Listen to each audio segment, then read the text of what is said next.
Hi, I'm Storm. And I'm Mike. And we are from Advanced Group. And what are we talking about today, Storm? A male toilet sign. Great. And do you have any questions about this sign? Yes, it has a RH on the end. What does that stand for? Good question. The RH is meaning right hand, which would mean that there is a metal bar on the right hand of the toilet cubicle, which is for assisting people to get off and on to the toilet. Now, this particular sign is a disabled sign, and it would be exclusively for males. And the RH, so sometimes, for example, if somebody is in a wheelchair or even just elderly, if they have a problem with their right hand or right arm, then they would use this. They would know what is behind the door before even going in there to understand if they're going to need assistance to get on and off the toilet. And so that's what the RH stands for. What else have we got? Dots underneath. Yes, good questions.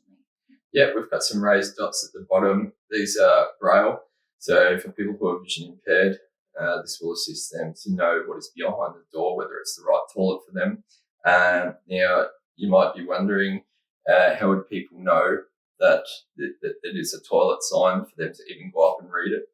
Most people that are vision impaired might still have 10 or 20 or 30% vision, but it might be very light oriented, meaning they can see contrast, and it might just look very blurry and pixelated to them, and not necessarily very good at any other distinguishing things within vision, just light contrast. So if somebody saw something that looks like it might be a toilet door and they're out and about in public, then they could go up to this sign and use their fingers to read what is on this sign. Yeah. So what else have we got? Well, I've noticed it says toilet, not toilets. I'm guessing it's just one toilet in there when the sign is up. Yep. Good point. So yeah, if it was a external door that led to more than one toilet inside of the bathroom, then it would say toilets with an S. So this is just for the toilet cubicle where there's only one toilet. As I said earlier, this is exclusively for males, so this wouldn't be for females. The exception would be if there's no other toilets working in the premises, obviously. You would be able to use it, but best to leave them free for people who are having problems with mobility. I noticed in the packet there was no screws or anything, so I'm guessing this is part of holding it up. Yep, good point. So this particular double-sided tape, which is more like a pad, it has a backing on both sides so that you can peel this off and stick it onto the sign and then stick it onto the door. It's very strong tape. It's weather resistant, so it's not going to fall off. And in fact, it'll hold very well. So when you're removing the sign, it might actually remove some paint. So just be careful when you're installing it. You only want to install it once and not have to adjust it or do it twice. For me, if I was installing this sign, I would figure out the height above the ground that I wanted to install a sign and make sure that I've got the center of the door. And then I would tape out with some masking tape just onto the door just to show where I'm going to stick this.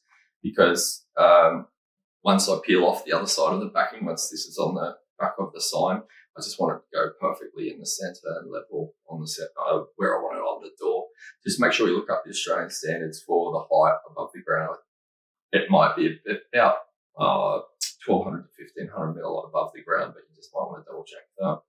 And you said it was weather resistant, so that means they can be placed outside? Yeah, so the plastic is a polycarbonate plastic, and it's got some UV stabilizer in there, so it's good for the outdoors in the direct sunlight, and it's going to last for many years with no problems. The texture of the finish is silver. It looks metallic, but it's not just a textured finish. We've got some black pictograms and blue and white disabled logo. Did you have some other questions? So no, yeah, there are any things that really. Well, the dimensions is one thing that we need to mention. So 220 mil wide, 180 mil tall, and the thickness of this would be between 5 to 7 mil, depending where you measured it. And The other thing that you might not that you might be wondering is if you can't find a sign that's to match your existing sign at your premises, then you would it's possibly because it's become obsolete. In the old days, these signs looked differently; they had different shapes, different layouts. So you might not be able to find something to match because it's become obsolete. It's no longer an Australian standard. The Australian standards changed a few years ago, so this one complies with the Australian standards. And anyone who has a public area, say for example a restaurant, pub, club, bar, even a showroom, or where people are from the public attending using your bathroom, by law you would need to use a Australian standard Braille and approved sign for disabled. So if you want to buy this online, you can go to www.advancedgroup.com.au, and if you like this video and you want to see more videos like this, you can hit the subscribe button. Thanks for watching.